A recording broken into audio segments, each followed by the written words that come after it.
So well armored. The weapon is questionable, I will admit, but definitely working. Definitely working, especially in this fight. Although they also said they were supposed to have a flamethrower on the robot, but we never saw any sort of flames. But they'll probably get that fixed in the future fights. So, anyways, Gruff pretty much controlled the fight from the beginning. Gruff caused the flails on Marvin to fall off just by driving into it. And Gruff pretty much spent the entire fight bullying everyone else, pushing them into the walls, taking control of them. It's a well-armored robot. And Gemini, they look great this year in terms of aesthetics.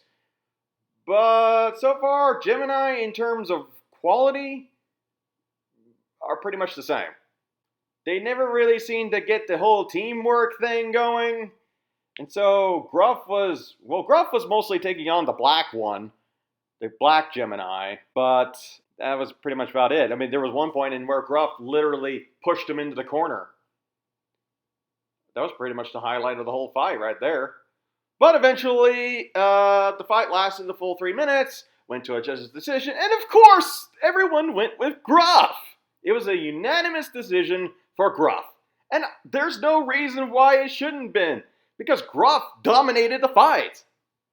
These weren't the robots Marvin should have fought because, one, and this is something that Chris and Kenny pointed out, during the fight, the disc was too far high up on the robot, and Gruff and Gemini were really low to the ground. So he really couldn't hit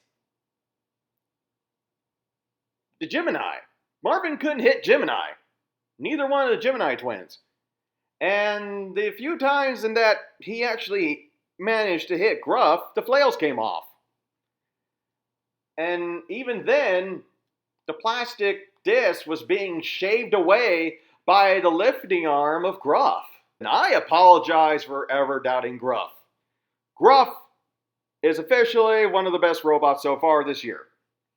That was the most dominant performance of any robot so far this year. And I'm looking forward to seeing more of Gruff.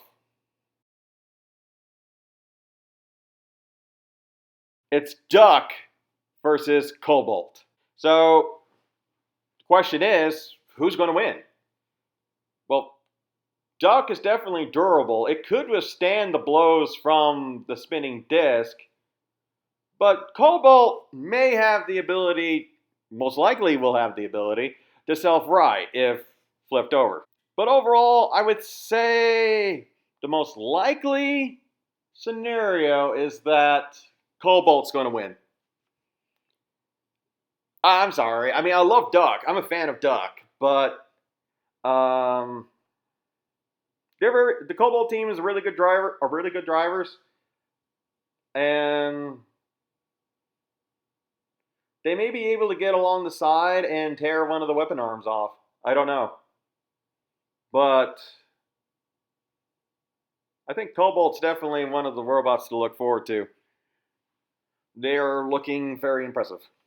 And Duck, while they definitely have a lot more offensive and defense, and they may be able to make it a really good fight, I think Cobalt definitely has more in the damage department. Bombshell, it's fighting Rotator. Okay, a lot of these robots in this future episode, this next episode, we've already seen before. A lot of them have failed. A lot of them have succeeded. And both of these robots have failed. Rotator had some difficulties when their discs broke during the safety check. And Bombshell, well, I already described what happened to Bombshell. This is a hard choice, but I have to give it to Bombshell. If Rotator is still having those sort of technical issues, I think the weapon on Bombshell should be enough to defeat Rotator.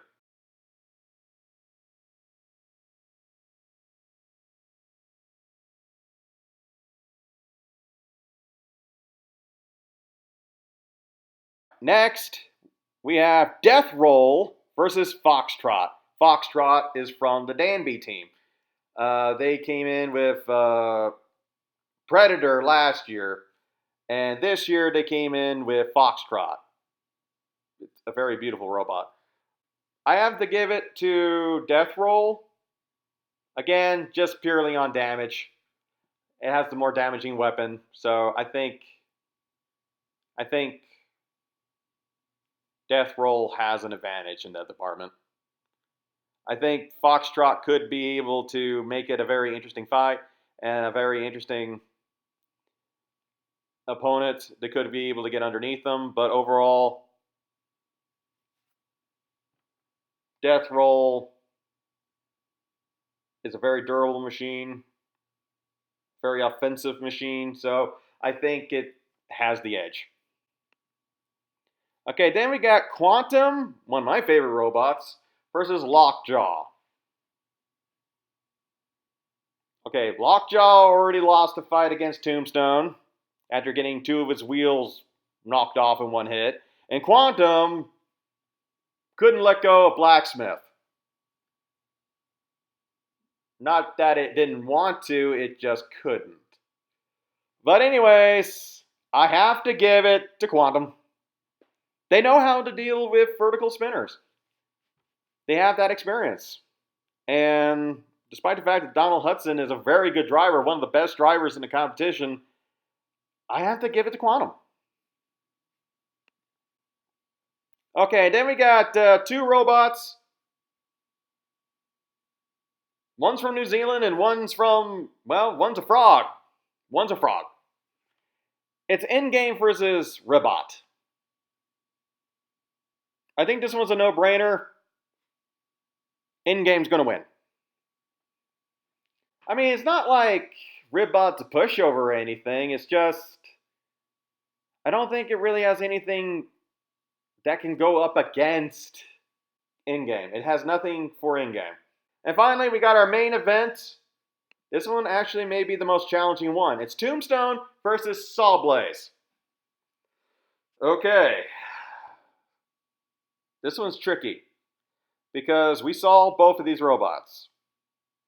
Tombstone is in top shape, top form, looking great, as always. Although it has Lexan armor now. And we got Sawblaze, who has the new wedge configurations, and who completely dominated his fight against a crippled rotator. It'll be interesting to see how they do against a horizontal spinner that it's at the top of its game. Especially if they go with those, I think they call them rubber curtains in the behind the wedge technique. If they go with that, it'll be interesting to see if Tombstone has the power to cut through them. Could Sawblaze win this fight? I think yes, if they are good enough drivers. Because Ray has an ability to trick people, even the best of drivers. Basically, he is the master of come into my parlor, said the spider technique.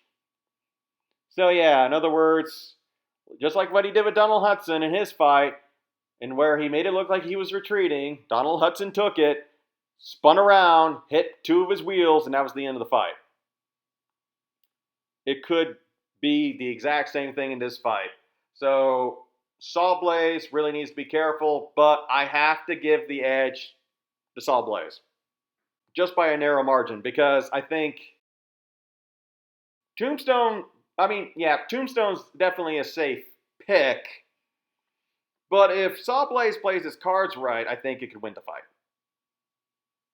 Especially if they can get through that very thin Lexan armor on the top. Which they can, because it's an overhead spinner. You just had to be very, very careful. They had to make sure to push Tombstone into the walls and cancel out the kinetic energy of the blade. Alright, well that has been this episode for today, and until next time, sayonara!